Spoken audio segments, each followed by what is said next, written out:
What's up, dudes and dudettes? Welcome to Everybody Podcast's TUF Review. If you don't know what TUF is The Ultimate Fighter. It's the UFC's version of a reality TV show.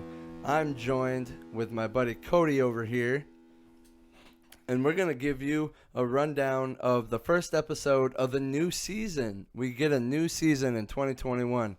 Came out June 1st of 2021, just recently, just this past Tuesday it was, I think. And we got introduced to some great stuff. We got our two coaches.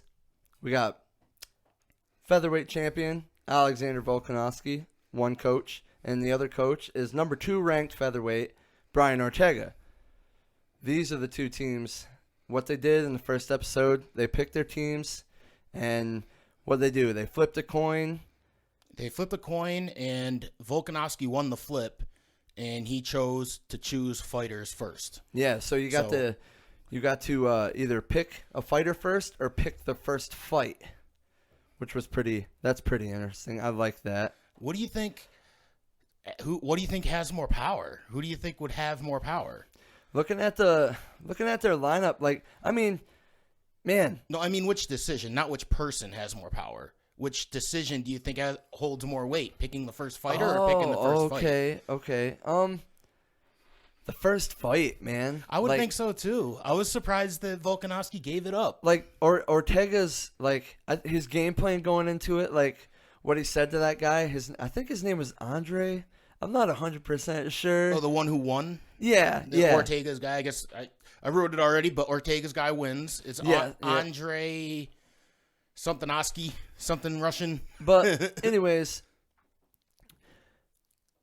Brian Ortega went to him and said, let's take him out quick. So he's like, I'm going to take my best fighter, my toughest guy, and we're going to put him against who I think the weakest link of Volkanovski's team is. And in my opinion, that it worked. Yeah, it worked. It definitely worked. Because like you said, Ortega's guy won. Yeah, and he Volkanovski's guy claimed that he learned jiu-jitsu from YouTube. From YouTube, exactly. Which right away you hear that and you're like, oh, you're not going to do well. Yeah, and when they were discussing, I guess you would call it talking dirt or whatever, and he's like, what'd you hear about him? And he's like, well, I heard he learned all of his stuff from YouTube. And Ortega's basically thinking in his head we got him. We got him. Well, he said because they all get to work with the fighters before they choose them. That's how they make their choices. So you got to assume that, and Ortega said he doesn't even know a submission. So you got to assume that he saw that working with him before making the pick. Absolutely. And both fighters had amateur MMA bouts. But they have professional MMA bouts. Were they professional MMA bouts? Yeah, they have to have a professional MMA record to get on the Ultimate Fighter. Oh, okay. So I didn't know that. The Andre guy was 5-1, and the guy who lost, I can't remember his name now. It was Aaron something, I believe. Right, he's from Alaska. Yeah. He was 5-2 professionally, and according to him, he said he only had one amateur bout. And then after his amateur bout, the people who ran the promotion that he fought for were like, oh, do you want to go pro? And he even said it was a terrible decision looking back on it, but I was cocky and I was like, yeah, I definitely want to go pro. So he really didn't get you got to give him credit because he did not get the growth that a lot of fighters do, Most fighters get that an extensive amateur record, Yeah. Especially nowadays. Yeah, one amateur fight and then going pro. That's pretty crazy for sure. Yeah, and even he said it just seems like a bad decision, And I also want to mention the gym that Dana White built for them is fucking fantastic. Yeah, it looks pretty dope. It looks so good, and anybody would kill to go be in this gym. Yeah, the Apex. It's cool that they're doing it in the Apex, and Built they get to actually get to be there in the place where real UFC fights happen, all the time. Like you said, Dana White said it's built for fighting, mm-hmm. and we see it almost every weekend. Yeah, and you can just see the advantage that these guys have now over the guys from the original, the first season. They were kind of working in just a regular old gym with, regular old people. Yeah. And now it's these guys have such a great opportunity to be working in at such a high level gym and such a high level place. It's just so elevated from what it was before. Yep. And what the contestants, let's talk about them. Who do you think has a better advantage with their team? Ortega's team or Volkanovski's team?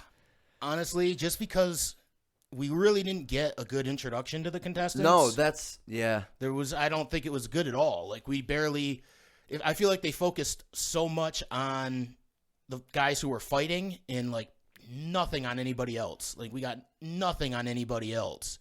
Yeah. So I would say, just based on that and just hearing, like, Volkanovski talk and Ortega talk, it seems like Ortega has more experience as a coach. Yeah. So I would just want to give his team the leg up just because of the way it just seems like Ortega is going to be. He seems like a really top level coach, and I don't know anything about Volkanovski, but they didn't show anything in that to make me think like he's some kind of next level coach. He might not even, as far as I don't even know if he coaches. I feel like we've seen more of like Ortega's team and Ortega in that first episode. Yeah, and that's probably the problem. I might be making this based off of just the fact that we didn't get to see what we should have seen. Yeah, in my opinion. And going back to like the earlier TUFs and stuff, like we barely even seen the guys in the house. Like there was like a few scenes where we seen them in the house, but like in earlier TUF seasons, we seen them like drinking in the house and partying and fighting with each other and everything. Yeah, there was nothing of that sort. Yeah, I wonder if they're gonna move away from like the reality TV side of it, because there's not that many. Reality TV isn't as popular as it was when the first season came out. Reality TV was all that was on TV in 2005. Oh, yeah. And it's just not as popular now. So I'm wondering if they're going to move away from all of that and just focus more on the training and people's like, backstories. One of the things that I didn't like about like earlier TUF seasons that I hope the new season doesn't do is all the silly activities. The weird games they play and shit. You don't like those? No. See, I was hoping they'd bring those back at some point, like the weird competitions that they do and stuff. I think they are. I kind of liked those. I don't care as much about like the pranks that they pull on each other and stuff like that. I could care less about that, but I liked, because I don't like the flipping the coin for the opportunity to make decisions. I would rather see them do something for it. Like I would rather see. It's not that they should have to, but just because as a person who's watching it to be entertained, I kind of liked those little games that they would play, like when they did the dunking competition, and then that was pretty cool. And in like I think the second season they did a competition where they had to like move a log together, like carry a log together, just other physical activities where it actually turns into a mini competition for them to decide who actually gets to fight. Yeah, I always liked that. I always thought that was kind of fun to watch. Man, you stuck my foot right in my mouth. You just. That's just me though. I mean, I could be the minority in that. Most people want to see, because I also don't care about people's backstory either. That was something that disappointed me about this episode. I feel like that the last 15 minutes before the fight was just like them talking about the fighters who were gonna fight and their families and stuff like that. And I'm like, I don't give a shit about that. Where they're from. Save that stuff for the promos. Like, let's fucking make this a reality TV show where I get to see people fucking fighting with each other. And make reality TV cool again. Yeah. But as a whole, I thought, I don't know, it kept me entertained. I knew I was excited when it first came on. The introduction to the whole thing was pretty dope. The promo video coming in. Yeah. It definitely got me pumped for it. And then they had, in the middle of the episode, they had a TUF flashback or whatever how it was called. Yeah. Which honestly put a little bit more of introduce us to the contestants. Like, we already know those past contestants. We've already watched that shit. Like, introduce us to the guys that we're supposed to be watching now, Yeah. Dude, in the earlier episodes, we already knew, like, every single name of every single contestant, and they all each had a talk on the camera. Yeah, they all got their time to introduce themselves. They didn't just focus on the people who were fighting next, But I can remember one guy's name, and it's just because I thought he had a cool name. His name was Brian Battle. Brian Battle. Yeah, he was one of the last guys picked. He had like the long curly hair. And I think Brian Battle's a really fucking awesome name for a fighter. Yeah, that's a super awesome name, dude. But that's the only guy that I can name right now, though. Like, I don't think they introduced anybody else at all. Well, they didn't introduce him too. They just I just noticed his name when he got picked. Yeah. And I was like, oh, that guy's got a cool fucking name. I know. I also know, dude, in the group photo with Ortega's team, it was posted on Instagram. The guy with the contestant that has all the tattoos, the blonde hair. He was he was doing the shocker. And was he really? Yeah, because Ortega was doing like the West Side thing. Yeah. Like that guy was doing this. That's funny. I thought it was hilarious. Yeah. Is there anybody that stood out to you that you were like, I kind of like that guy? Honestly, dude, the guy in the first fight. The winner? Yeah, the winner. Because, like, he looks like a legit fighter. I don't know. He won his first fight, obviously, and it was first round submission, by the way. Guillotine. And yep, guillotine. And I gotta say, I'm no jiu-jitsu practitioner, but that looked like something that a high level guy would have gotten out of pretty easily. Yeah. You know what I mean? Like, it looked like if somebody was like if he tried putting like Charles Oliveira in that, I know it's a different weight class, it's just the first name that came to my mind. Yeah. Like, it would not, no way would that have fucking stuck. Nothing against the guy who pulled off the submission, but I think that's just like, it really shows that the guy who he was fighting did not know much jiu-jitsu. He did not learn much from YouTube. Yeah. He needs to get in the gym and fucking practice with real fighters. Yeah. You ain't going to be able to just watch something on YouTube. And I mean, obviously he did have some pro fights, but I mean, he landed some good shots in that fight, too. He did. He was, I mean, he clearly has great stand-up.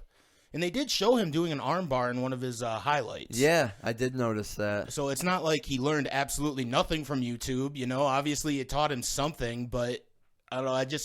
To be at that level, I think you've got to be in there competing with the guys at that level too. You know? Dude, this is a UFC we're talking about. All the fighters are high level, man.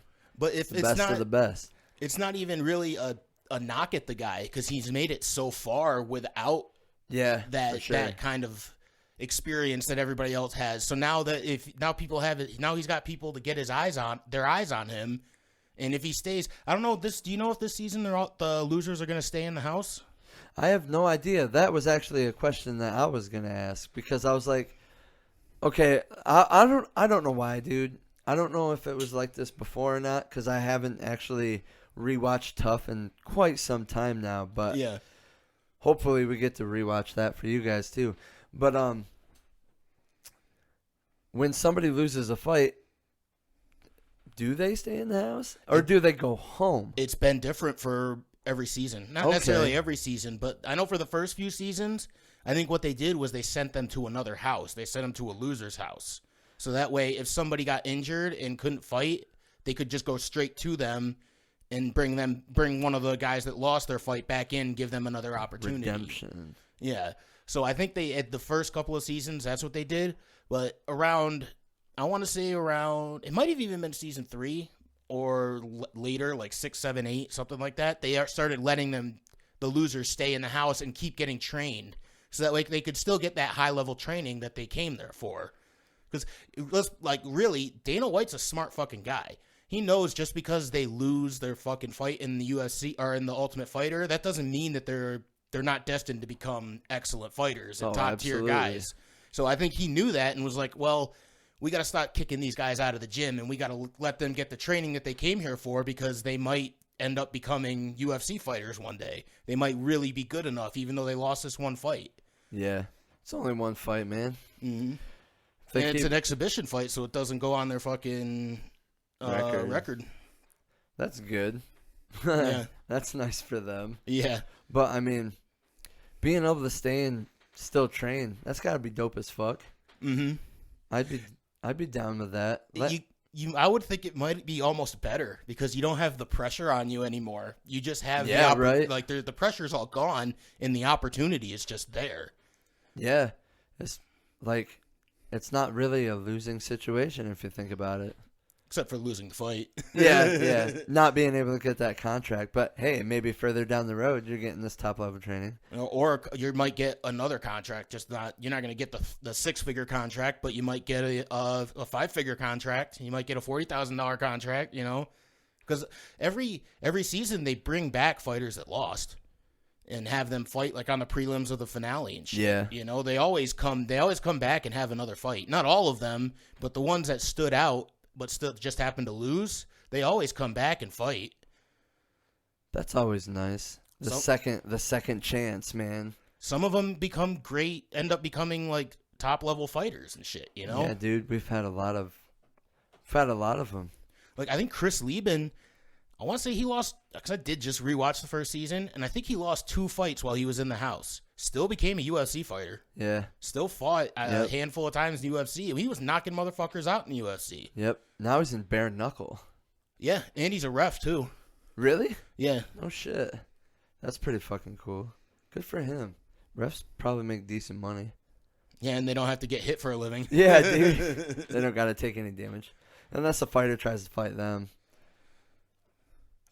We've seen it. It happens. We've I seen fucking just watched a video of ONE FC. A guy got knocked out, and when the ref pulled the other guy off of him, the dude woke up and grabbed his leg, put him in a fucking knee bar. Oh my god, he put the ref in a knee bar. I think it was a fucking heel hook, but yeah, either way, he put him in a leg lock of some sort.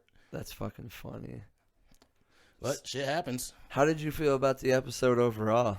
Like, are you intrigued to watch the next episode?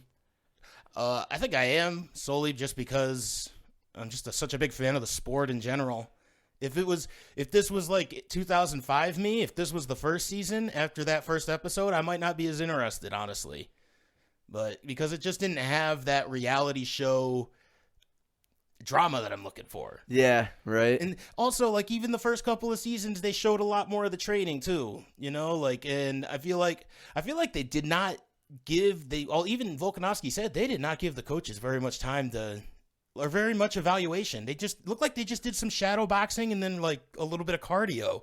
Yeah. I mean, obviously they're only showing us a certain amount on TV, so there was probably a lot more there than what we understand and what we got to see. But it didn't feel like from that episode like they really got a lot of time to evaluate these fighters. I'm definitely just like you said, I'm definitely intrigued to watch the next one because I am a fan. I'm a big fan, so of course I'm gonna watch the next one. As an episode overall, I'm on the same level with you, dude. Like, want more drama, right? Yeah, dude. I want some more of the shit talking and shit. Sometimes I guess in a reality show, John, it's all funny. I laugh at it. Yeah. Jerry's actually watching it with me too because she likes reality TV show drama as well. Yeah, so hopefully it comes, man. Hopefully they get some fucking in-house fights. Get to see a little bit more of what's going on in the house and shit. But if I were to rate it, I'd probably give it, I'd say a 3 out of 5. Okay. I was going to say 2.5 out of 5. 2.5 out of 5? Yeah, because it was a good fight. And I am, as a fan of the UFC, I am tuning in for the fights at the end of the day. Yeah, I do want to see a good fight, and the fight was a good fight. That dude fucking took a nice knee right to the fucking face. He did, dude. And the other dude took a sweet-ass overhand. Mm-hmm. Dude, his head looked like it was going to pop off. It was like turning purple, dude. Getting choked out. But that was our review of TUF. What season is this? 29. 29? Either 28 or 29. It was the first episode of TUF, season 28 or 29. Sorry. Correct us in the comments, if you will. This was Everybody's Podcast's TUF review. Join us for the next episode where we're going to take a look at episode 2. Peace.